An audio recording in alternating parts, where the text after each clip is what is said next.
Cette semaine, on ouvre un nouveau livre, le livre de Shemot. Et avec la paracha Shemot, la Torah se révèle une fois de plus d'une actualité frappante.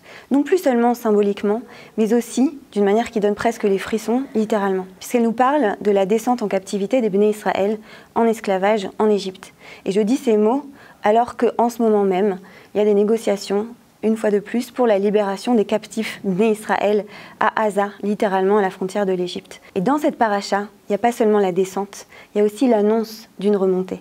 Dans cette paracha Shemot, il y a un grand message d'espoir, puisqu'on y voit la naissance d'un nouveau leader, Moshe, qui va sortir Bnei Israël d'Égypte. On a déjà l'annonce de cette future libération, et Moshe qui va nous accompagner jusqu'à la fin du Chumash. Et pourtant, derrière ce pshat de l'histoire, peut-être qu'on peut voir un autre modèle de leadership émerger. Vous connaissez peut-être l'adage populaire qui nous dit que derrière l'épaule de chaque grand homme, il y a une femme. Eh bien, derrière la vie de Moïse, derrière la naissance de ce leader du peuple hébreu, Moshe Rabbeinu, comme on l'appelle, il y a pas moins que 7 femmes. Les sages-femmes, Shifra et Poua, sa mère, Yocheved, sa sœur, Myriam, Bat Pharaon, la fille de Pharaon, qui sera réappelée Bathia, comme la fille de Dieu, on en parlera dans un instant, et puis sa femme, Tzipora.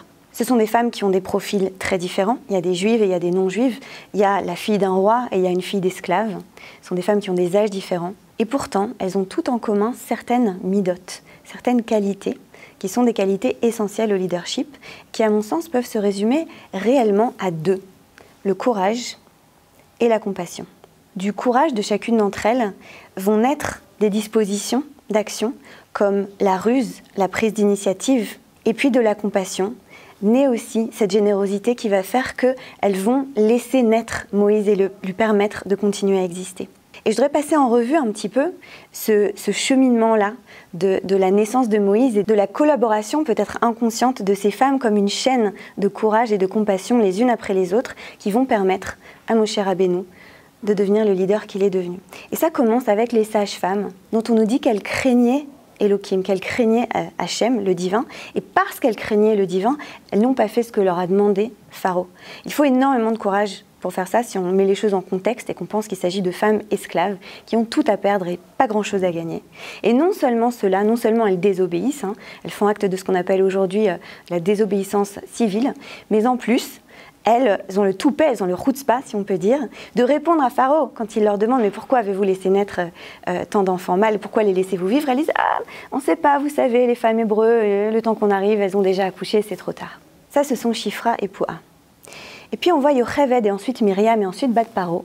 Et il y a 2 mots qui reviennent beaucoup dans cette paracha. Il y a le verbe voir, l'irot, et il y a l'ira, avoir la ira, c'est-à-dire la grande révérence pour le divin. Et c'est la première chose qu'on nous disait sur Shifra et Poua, qu'elles avaient ce sentiment de irat Hashem. Et quand on est tenu par une grande révérence, ce qu'on appelle au sens noble du terme la crainte du ciel, qui en réalité parle de grande révérence et d'une grande confiance en réalité.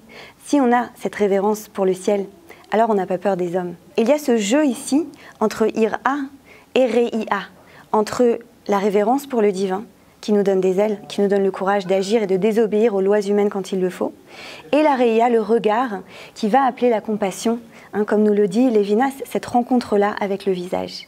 Et c'est ce qui se passe avec Yocheved, qui voit son fils et qui voit qu'il tov, qu'il est bon. Et elle décide de le maintenir en vie, elle a le courage de le cacher.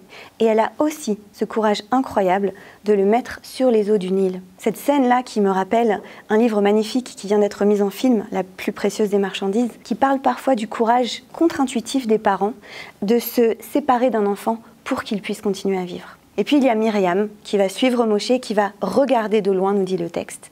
Et ensuite qui, elle aussi, aura le chutzpah, le toupet, de s'approcher, elle, la petite fille d'esclave, de la fille du plus grand roi à l'époque, qui était même comparée à un dieu, pour lui dire « Est-ce que tu veux que j'aille te chercher une femme, une nourrice parmi les femmes hébreux ?» Puis au milieu de ça, il y a ce moment de reia, aussi de regard, de Bat Pharaon, qui le voit et qui comprend tout de suite. Vatichmol, nous dit le texte. Et elle a de la compassion pour lui. Elle se dit, c'est certainement un enfant des Hébreux. Et voilà que ce visage humain l'interpelle et lui donne de la compassion. Et c'est là-dessus que je voudrais m'arrêter aujourd'hui, parce que peut-être que le plus grand courage vient de Bat Pharaon ici, de quelqu'un, si on y pense, qui a grandi dans un environnement où elle était matraquée, le lavage de cerveau, de cette information-là, l'esclave hébreu n'est pas digne de vivre. et le mâle hébreu ne doit pas vivre. Quel courage faut-il pour s'extraire de cette pensée unique, de cette idéologie dominante et décider de choisir la compassion pour l'humain. On est aujourd'hui dans un temps de guerre, dans un moment qui est extrêmement douloureux pour Kol Am Israël, pour tout le peuple d'Israël, et un moment dans lequel on voit des non-juifs qui ont de la compassion pour les juifs et qui soutiennent Israël, et des juifs qui n'ont pas de compassion pour les juifs et qui ne soutiennent pas Israël. Et c'est l'invitation ici de se souvenir que le plus important et peut-être la première des libérations, c'est la liberté d'esprit. C'est la liberté de se souvenir de nos valeurs et de garder nos valeurs de compassion, quelle que soit la pensée dominante. Et même quand on doit se battre, de protéger nos corps et de protéger nos âmes.